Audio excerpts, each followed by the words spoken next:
నెల్లూరు జిల్లా దగదత్తి మండలంలో తహసీల్దార్ పాలకృష్ణ నివాసంపై అవినీతి నిరోధక శాఖ ఏసీబీ అధికారులు శుక్రవారం ఉదయం ఆకస్మికంగా దాడులు నిర్వహించారు.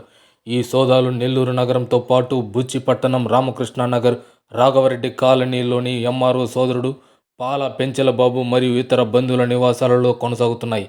ఇదే సమయంలో దగదత్తి ఎంఆర్ఓ కార్యాలయంలోనూ ఏసీబీ అధికారులు గోప్యంగా తనిఖీలు చేస్తున్నారు. ప్రాథమిక సమాచారం ప్రకారం పెద్ద మొత్తంలో నగదు గుర్తించినట్లు తెలుస్తోంది. సోదాలు ఇంకా కొనసాగుతున్న నేపథ్యంలో పూర్తి వివరాలు వెలుగులోకి రావాల్సి ఉంది.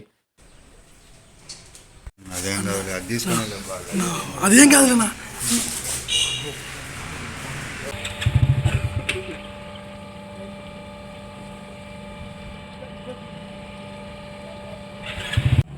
చూడండి అతను వాడు కూడా వదలే